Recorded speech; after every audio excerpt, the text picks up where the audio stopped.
Welcome back to the Green Beans Go channel. It's your host, me, and I was in full Dinger Tuesday mode today. I just posted my Dinger Tuesday video on this channel not too long ago, and I went to pick up my daughter from school, and I got an alert, Threesday is back. Completely shocked, so I scrambled. I got all the data together a lot later than I normally would have liked to do it, and my daughter is sitting right here, so if you hear some squeals, shrieks, or laughs, that is why. Draftkings offers a $10, $25, and $50 version. If you have the 10 or 25, I think it's an absolute play no matter the bankroll. If you have the $50 version, you can choose. I play it, and lately I've not had the best luck. Actually, since I've started making these videos, I have not had the best luck. So I don't know what that tells you. If you want to follow me over on TikTok, that would help me a lot. As always, this is how I track the data. A green highlight shows that they made the first basket. A white means they took it and didn't make it. If you want access to this full sheet, I'll link it in the description below. That data is then sorted to an easily digestible team-by-team view. I will talk about this as I always do. Finding value early versus confirming that the player will actually start is important. I think at the end of the day, finding your value early is the better way to approach it because we've seen DraftKings in the past tank some of these odds as it gets closer to tip as more people bet them. Dinger Tuesday, like I mentioned, is in full swing starting today. I make a video every week similar to this, and I actually have done quite better in the past at Dinger Tuesday than I have at Threesday. I think Dinger Tuesday is a little less random, and so I prefer it in that way. Last year, if you were able to tail all of my picks, I did make 2 every single week, you would have made $3,500. So we do pretty well on those, and I'm excited for this year, even though FanDuel continues to nerf it and make it worse. Today's slate is huge. 9 games. It's the biggest Threesday we've had so far. As you can see, 1 A rated, 3 B rated, 3 C rated, and 2 D rated games. Let's talk about them all. We'll start with the Lakers and the Raptors. This one is a C rating to me. And the name that jumps out right off the bat is Rui Hachimura. He shot 8 for the Lakers. He leads the team, and he's made 4. And he's getting 11-1 odds.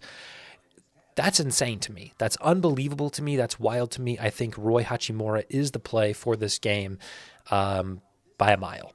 Looking at Milwaukee and Washington, I've given this a B. I think this is a fine game to play. As you can see, Damian Lillard has shot 11 and only made 2. Tons of volume, but he is sitting tonight, so he will not be in the lineup.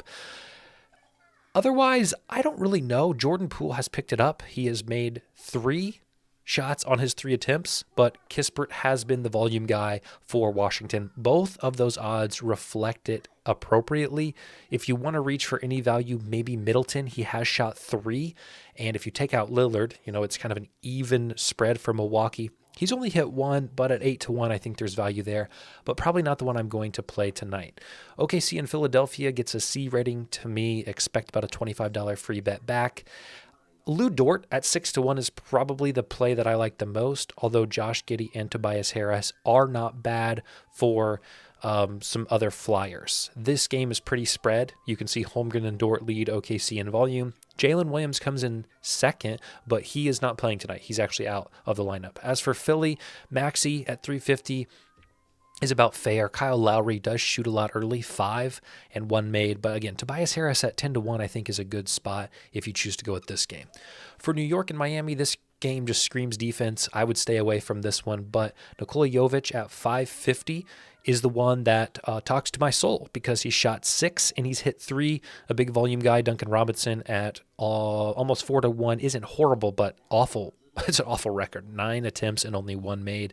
DiVincenzo is the guy for the Knicks. Jalen Brunson not far behind, and their odds are reflective of that. So, if you want to get wild, maybe Josh Hart at 16-1 isn't horrible, and we've seen Rozier have some success, so maybe look at those guys. Houston and Minnesota gets a D rating from me. Naz Reid, 5 shots, 2 makes. He is the worst odds on the list. Jaden McDaniels, volume, 7, but none made. So if you think he's due, 750 is a good price. Jalen Green is the guy for Houston early. 10 first 3 attempts, made 3. 550 I don't think is a bad price. But Jabari Smith Jr. is interesting. He shot the second most on the team. Now he's only made 1, but he's sitting at 8-1, which I think is very fair. Van Fleet, when he shoots, he makes. So if you want a little bit safer play, maybe look at Van Fleet. But again, not the best game to target. Denver and the Spurs is okay. but I think defense would reign supreme here, and some of these lineups are a little wonky. Jumping off the page at me is nobody. Trey Jones, maybe 4 shots, 2 makes at 14-1 feels a little bit generous. Malachi Branham is a guy who's not always in the lineup, but likes to take threes when he is. I wouldn't play this game again because of the expected value of it, but I think all these odds are pretty fair.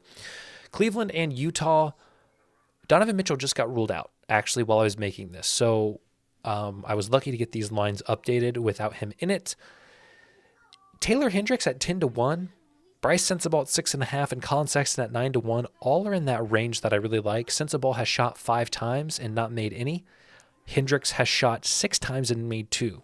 So really, Hendricks at 10-1, I think, is a very dangerous spot and one that I would maybe target because this does have a pretty high expected value in terms of free bet returned. Strus, I think, is a fair price. Garland is a fair price.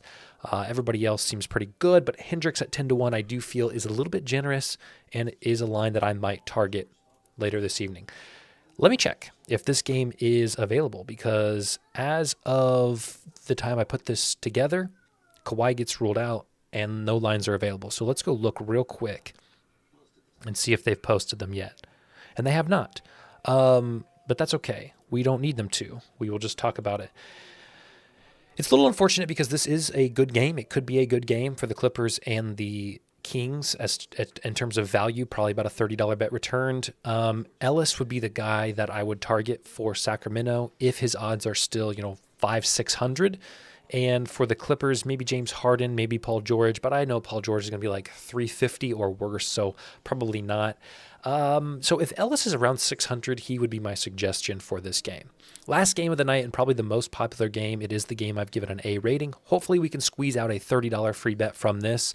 Curry and Doncic are going to be the best picks. They're going to be the safest picks, and it's reflected. I don't love Curry at 2-1 when he's not like a glaring superstar on the distribution. Like 6 shots leads the team, 2 makes is fine, but I just think there's value elsewhere. Yes, obviously he's the safest play along with Luka, but I think when you have guys that are so dominant like that at the top, it provides value elsewhere, and that value elsewhere I believe is in Andrew Wiggins at 11-1.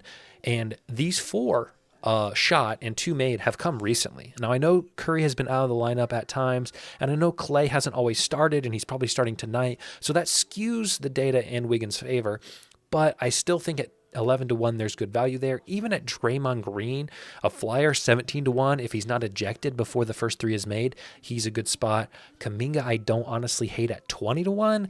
I can't bring myself to bet Curry at 2-1 or even Luka at 3.5-1. I would rather go Irving at 3.8 or Clay at 3.5. PJ Washington is always an option as well. We see him shoot 5 and make 2. So I'll probably lock in Wiggins on this, go for a little bit of a flyer, try to get the maximum value that I can, hope for the best. That's all we got today. Again, we'll see maybe on Thursday if they bring this back. I'll make a video for that. Next Tuesday, if they bring this back, I'll make a video. I'll have Dinger Tuesday up. So real busy lately. That's fine. I love it. Thank you guys for coming by and supporting as always. Sorry this video is late, but a bit out of my control. We'll see you Thursday, hopefully, and if not, next Tuesday.